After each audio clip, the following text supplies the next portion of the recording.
Yesterday, I got an email about a gig inquiry for June of 2026. The gig was going to be 2 hours long and would pay $200. And I decided to turn it down because I felt like that was not enough money for the circumstance. So I wanted to break that down, show you guys the email, and explain why $100 an hour on paper isn't actually what it sounds like. I'm obviously going to keep everything anonymous, but here's what the email said.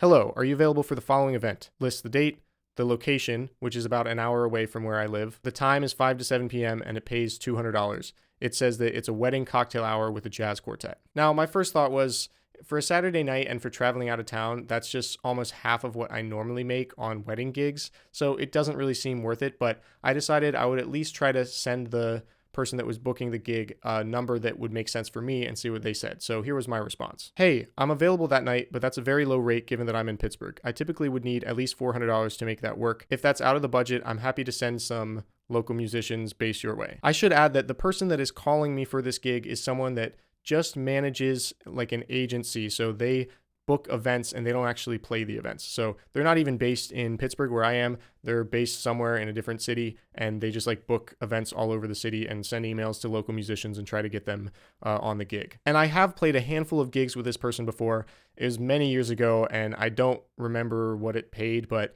I can't imagine it paid less than what they're asking now, but that was also pre-COVID, whatever. They responded and said, hi, $400 is out of my budget. Any recommendations you can send my way would be much appreciated. Thanks. Now, this kind of puts me in a weird position because I find it hard to recommend people for gigs that I wouldn't play based on the pay because I'm not charging any more than any other working musician in town would make. So it kind of feels like maybe I'm just devaluing everything, but it's different because it's a little out of town. So I thought, maybe this number works okay for someone that lives in this city. So my response was, no worries. I'd reach out to this musician. He's a musician in that local scene and he's pretty well connected. I gave him that musician's number and I said, hopefully he'll be able to connect you with someone, but I will say $200 for a Saturday night is on the low end for any city. Best of luck. Anyways, so they responded and said, thanks, I disagree that $200 for a 2-hour jazz gig is low, but we can certainly agree to disagree. I will reach out to that musician that I sent him. So why do I think that $100 an hour is low for this gig? We'll just start with the obvious stuff first. So travel time, obviously. I'm going to be in the car for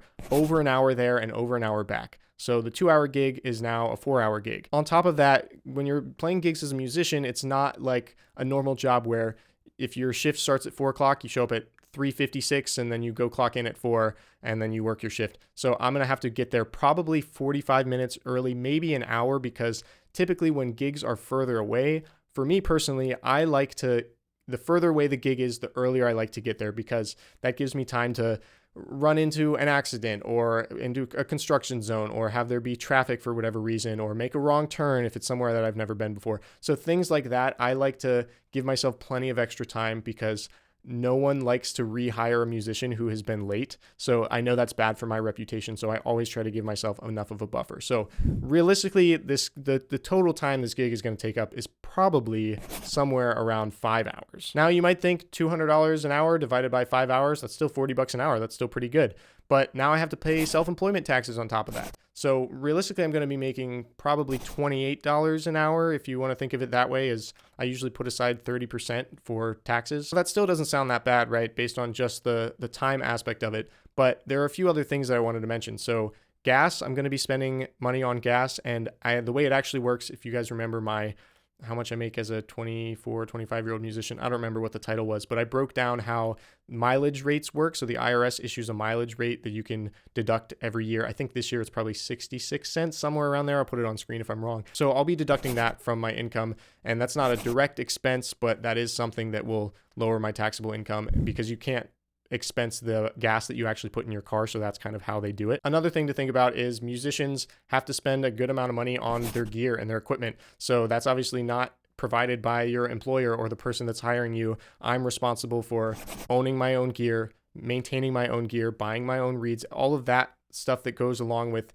owning and maintaining an instrument and being able to do your job. That all falls on me. So that's not directly connected to this gig specifically, but more just an expense that I have as a musician that I have to take into account when I'm saying yes to these gigs. Now, lastly, I want to mention that when you're a working musician, you're not paid like a normal job in the sense that you get your hourly rate and then you're guaranteed 40 hours a week. Maybe you get an overtime rate that's time and a half or something like that. That's not how it works. I may have a gig the night before and a gig the night after that averages out to be more or less than that gig on the Saturday night. But generally, there's no consistency in how many hours you work per week, which leads me to the next thing I want to talk about is prepping for gigs. So for this gig, I might have to learn some new music. I might have to write out some charts. This is all going to be work that's going to take time for me to do outside of the gig that I'm not directly getting paid for. So if you wanted to factor that into the price of what I'm making too, some gigs I play, I don't have to do any prep for. Maybe I already know all of the music. I've already spent all the time learning the music. I already have spent time writing out the charts.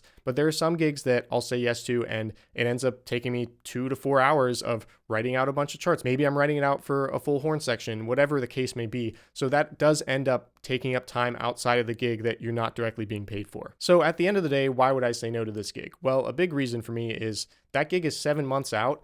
And based on the work that I typically have in June in the city that I live in, I feel pretty confident that I will have another gig offer come through for that Saturday night that will be in town that will pay me more than $200. So it just doesn't feel right to me to lock myself into that Saturday night when it's so far out, and I know how that month typically goes for me, and I feel pretty confident that I will have a gig offer that pays more and is in town. Now, if this was an in-town gig, $200 for a Saturday night jazz gig is truly not that incomparable, but this is a private event and this is a wedding, and those gigs specifically typically have way higher budgets, partly because there's specific music that you have to learn. And like I talked about, that sucks up a whole lot of time. I also want to mention that there are certain gigs where I'm more than happy to say yes to because it's with someone that I know personally and it's a project of theirs that I want to be a part of and I want to help them out, or the gig is a public gig. There are kind of a lot of factors that go into this. It's not strictly a money and time thing for me because ultimately I play music because I love it. So